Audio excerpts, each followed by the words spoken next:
He prayed with us around the table for Thanksgiving. He did the most cowardly, disgusting, sneaky, vile thing is to wait until a family goes to sleep, when the lights are out and the house is quiet, to do something in a way that you don't want them to escape.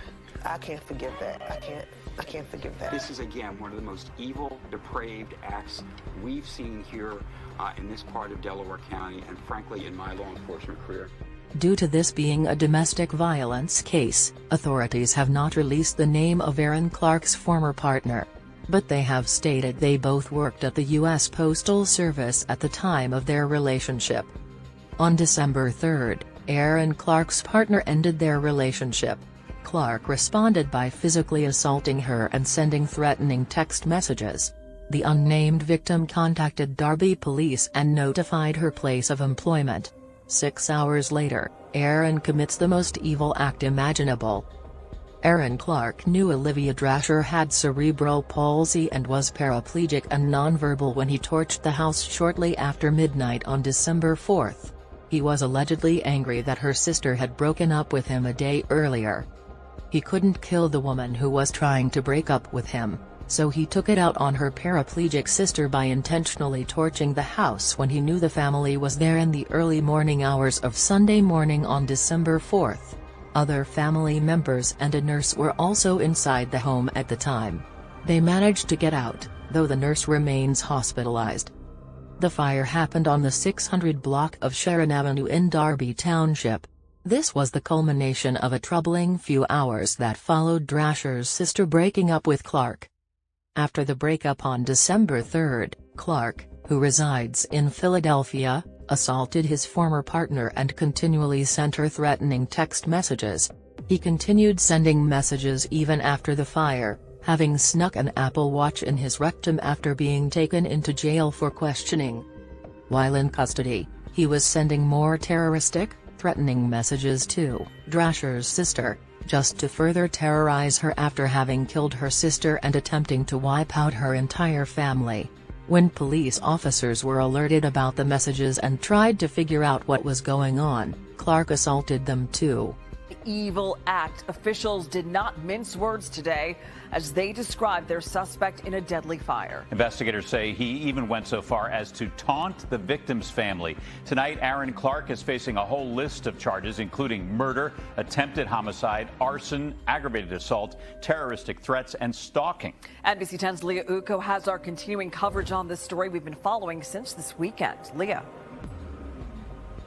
And Jacqueline, Jim, the district attorney and the police chief noted, as you just heard with our top story, domestic violence incidents ending deadly is unfortunately common, but they both noted they've never investigated a case like this. They said is very vile and without a doubt intentional. Aron Clark has committed one of the most evil and vile acts I have ever seen. Delaware County officials say there's no other explanation for why a man set a house in Darby Township on fire, knowing a family was inside. This is all about intimate partner violence, and it's been taken to the highest degree possible. District Attorney Jack Stollsteimer said Aron Clark was dating a woman who lived in this home on the 600 block of Sharon Avenue for a few months. They both worked at the Postal Service. Last Saturday, authorities say the woman broke up with Clark, who then beat her and later texted her several serious threats. The woman then notified her employer and police. The next day,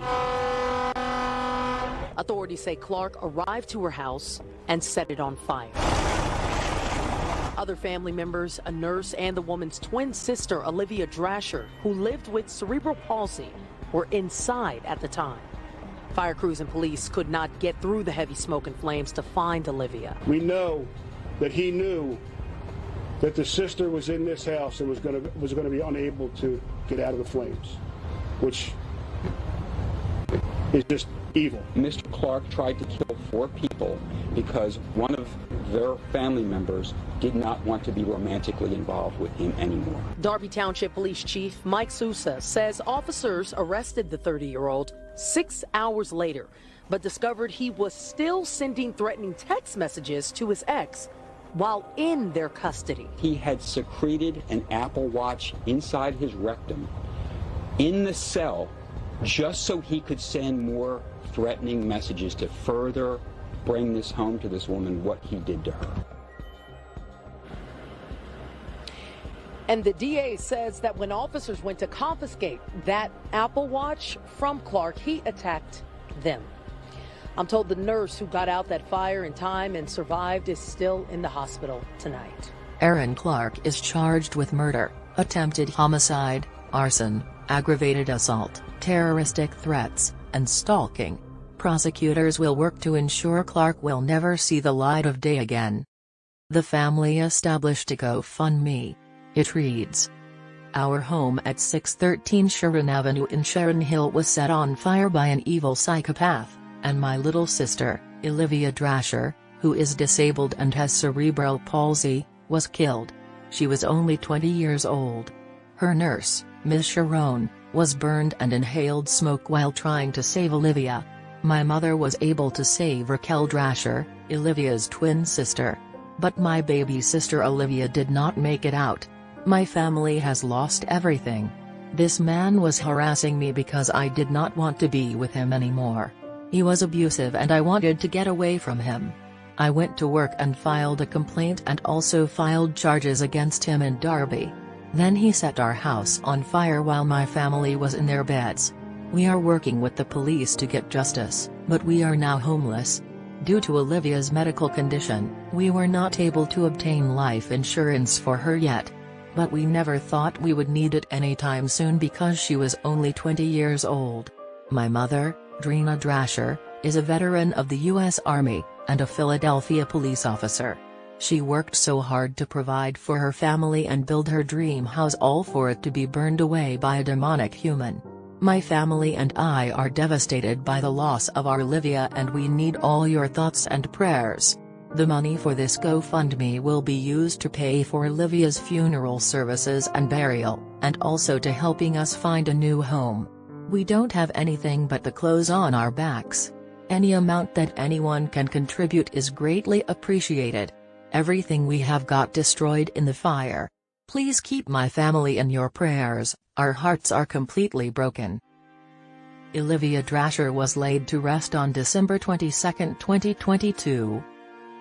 When she gets excited, she stiffens up and she shakes. She's just so happy that she shows it in her whole entire body. She was so smart, and she was so funny, and she was so sassy. She had so much personality. Please keep the family of Olivia Drasher in your prayers. Rest in peace, Olivia Drasher.